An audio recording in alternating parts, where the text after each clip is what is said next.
in January, as we know from BravoCon. They dropped the trailer. And in the trailer, they're in the same room filming a scene together about, I don't know if he almost killed their dog or he killed their dog. Right. I mean, they're talking actually in the scene. Yeah. And she's like, I'm going to have my lawyer deal with you now. And they're in the, everything that they said they wouldn't do, they've done, which I can't come for them too hard because that's my entire life. I'm with you. Like, we always make these proclamations and then 3 months later we're doing it. Not me anymore. Oh, fuck you. Yeah, my friend on my podcast, and now she said it on the BravoCon stage, Heather Dubrow, when she asked about, will you ever return to the OC? I asked her once. Never say never. She's back. Will you go to Beverly Hills? She says on the BravoCon this year. Never say. That's Heather. I'm kind of from the Heather Dubrow school of like never say never. Oh, she's smart. But that panel was unbelievable, and I think they've all gotten together and they've all realized we've hit the jackpot. We've hit the jackpot. We better ride this train as hard and as long as we can ride it. And I thought it was interesting, according to Sheena, one of the other panels that Sheena was on, that they all, I guess, collectively reached out, or maybe through producers had extended the invite for Rachel Leviss to return, and that they were not out for her, that she needed to make some amends, but they were not. I thought that was interesting. I don't know. You believe that or you don't believe that? Well, because I know Lisa, we'll get into Lisa Vanderpump shading Bethenny and Lisa Vanderpump shading Raquel. She shaded Raquel about not being back. I mean, look, I think Raquel is playing this all really well as well because, well, look, and let me just, can I just take for 1 minute about Bethenny? I mean, about Vicki. I think Vicki has played this very well up to this point. When she says she's not returning unless she gets the salary that she had when she left, I understand that. That's about $1 million.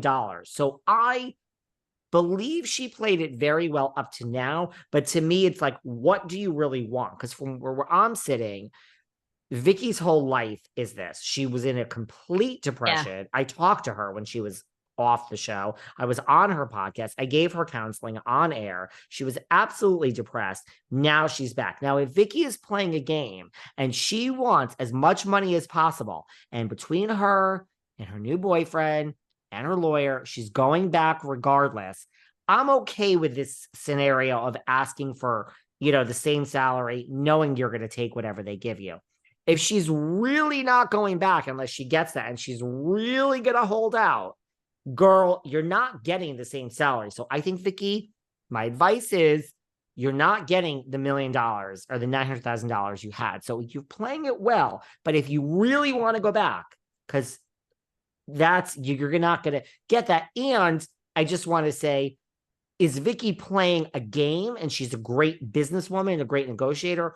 Or has she now gone back after one season and she's a friend of, and she's part of the Tres Amigas, and she forgot how fucking miserable and broken and wounded and lost in the world with no identity she was when she was off the show? I know you're like wincing. You're wincing because I'm being mean to poor Victoria. I'm just trying to give her some tough love. Like, if she now is trying to play a good negotiating and get as much as possible, great, more power to you, because you're going to take whatever they give you.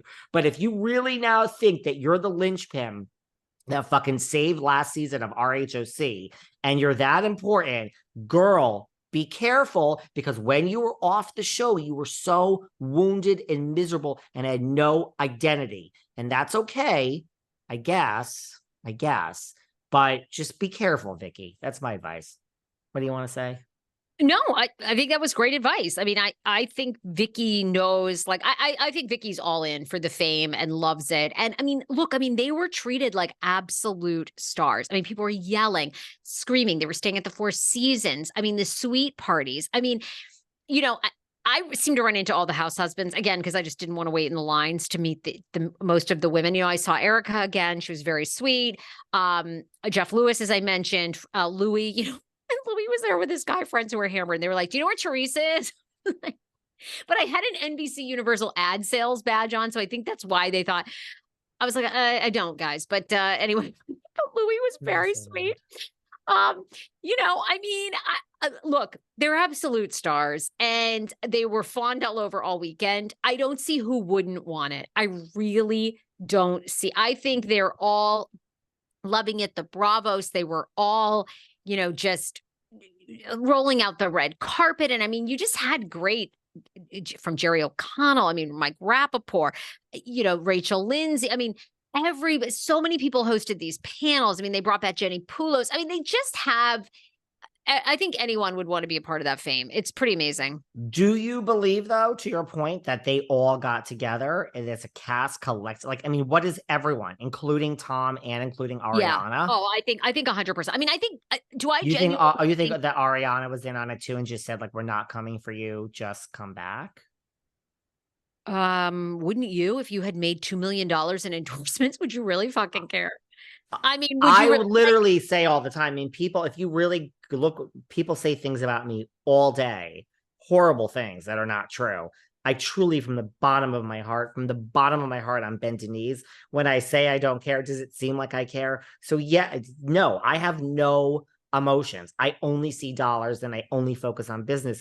If I were Ariana, I would pick up the phone. I would fly to wherever Raquel is. So you're asking the wrong person, because I would never say I would never do it. Just give me the fucking contract at $1 and I'll do it. So, I mean, yeah. I think Ariana did that. And I think it is very obvious Ariana absolutely despises Tom. And I don't blame her for that. I don't think Ariana, I'm not sure Ariana was the one that was like, hey, it's cool. But I would believe she said sure. Oh, 100%. I'm sure producers, don't you think that was part of the negotiation? Would you be open? Are you going to do this show if Rachel comes back? And she probably said, yeah. I mean, they all did. Look, I give them credit for, I feel like, even being on stage, they defended Tom Sandoval, and it was a very interesting theme. It was Andy shut down. They booed Tom at the Ask Andy the second day, and Andy was actually visibly upset. He's like, all right. He just sort of scolded the audience. He's like, enough. I don't want to hear the boos anymore. The guy made a mistake. I've been friends with him for a decade. I'm not giving up my friendship. People cheat on people every single day.